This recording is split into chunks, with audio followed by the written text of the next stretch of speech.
Okay, so part two, another fun Zoom mistake.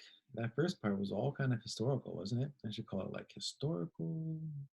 Okay. Well, we're still going to take a quick look back at what I had said. We were talking about how around the year, at the time after World War One, which is going to be right here.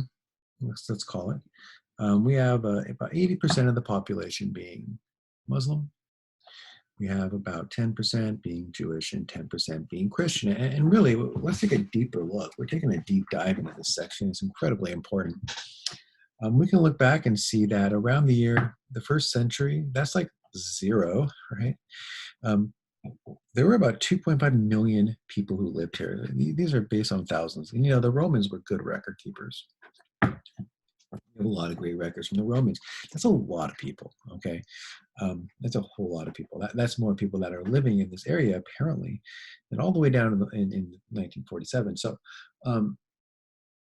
there's a really large population down there. And this was a population of Jewish people only.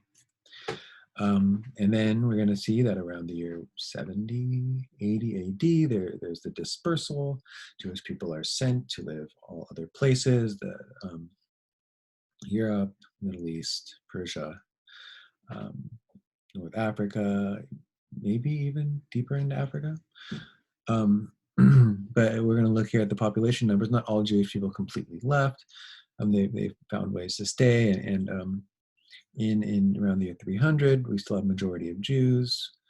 But around the year 400, Christians take over as the majority. Christianity becomes the official religion of the Roman Empire around 350 something. I'm not 100% sure.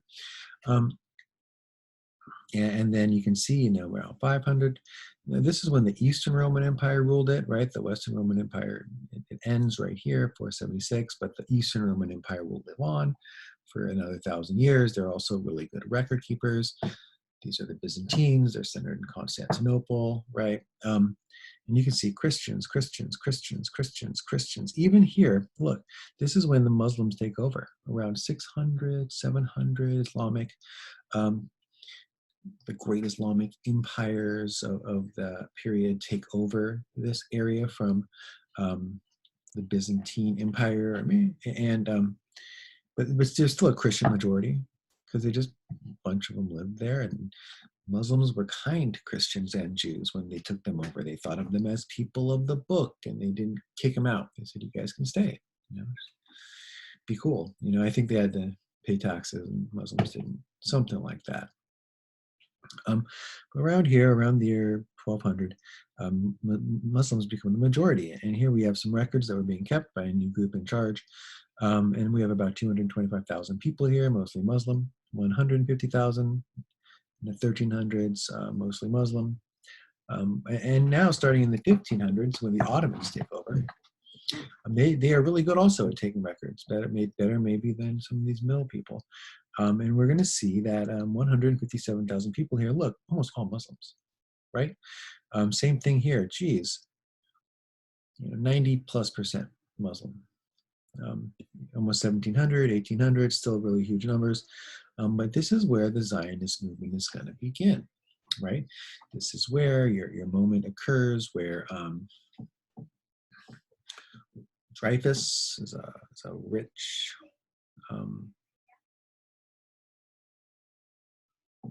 soldier who had blended in. He assimilated into the army of France. He had raised to a high ranking. He was powerful and rich, and he was accused of espionage, which is like spying, kind of, but not just spying. You're spying on yourself. It's treasonous, right? Then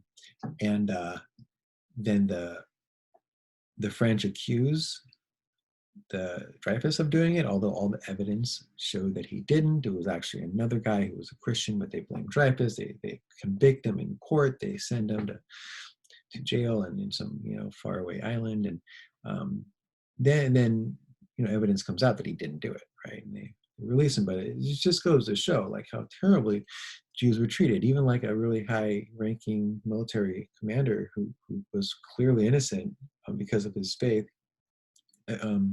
was treated unfairly in this court case in really around 1890.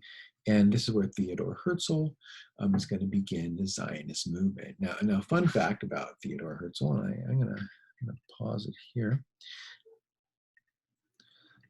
I myself had Theodor Herzl's great-great-grand nephew in my class in 2016. Nice kid, really, really friendly and outgoing. He was an incredible volleyball player. I used to go watch his games back in the day when I could go watch when there were games. When I could watch my students play, I always try and watch my students play, especially volleyball. I really enjoy watching volleyball at the high school level. And he used to get up. He wasn't the tallest guy, but he would come so high. He was strong, he was powerful, blasts. I just loved watching the kid play. Marcel, was that his name? I don't remember. Anyways, he looked just like Theodor Herzl, though. Take away the beard, they're like twinsies. Anyways, I'm sorry. So this is when Theodor Herzl starts the Zionist movement, and you're going to see that Jewish population starts to rise. By the beginning of World War I, there were almost 100 million Jews, but look, there were still 500 plus million Muslims. After World War I, we're looking at almost 600, and the numbers haven't gone too much up. But in 1919, well, we're going to find that in 1919, the British issue a declaration called the Balfour Declaration. It's a really important declaration. And it says that European Jews can move to Palestine. And I remember the British had taken control over this land. So by inviting European Jews in, they had kind of felt like they had the right to do so, right? But look, there's a huge majority of people being Muslim. They were Palestinians. And we're going to see that the next time we check 10 years later, there's 100 million, there's 100,000 more Jewish people that moved in. And there was, more Muslims as well, but we're seeing this number increase. You're going to find that here we go. At some point, after World War II, no one took records during World War II, too busy fighting. We check and there's 600,000 Jewish people there. Muslims had increased by 400,000. But let me get back now to my slides, because there's some important facts that come out during this period. So I kind of discussed all this stuff. I'm not going to redo it.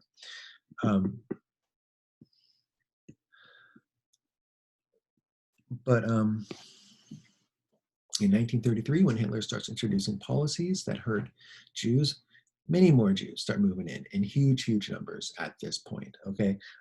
So much so that in 1939, Britain tries to limit the number of Jews moving to Palestine, because you guys, there's too many Jewish people moving here, because one of the deals, right, with this Balfour Declaration was that the Jews could move as long as they didn't interfere with the lives of the people who lived there. The British weren't looking to replace the Palestinians or give this land to Jews. They were just saying, go ahead and move down there if you want, because we know that it's a history of kind of bad treatment. And then in 1933, we're going to find that the Palestinians start to fight the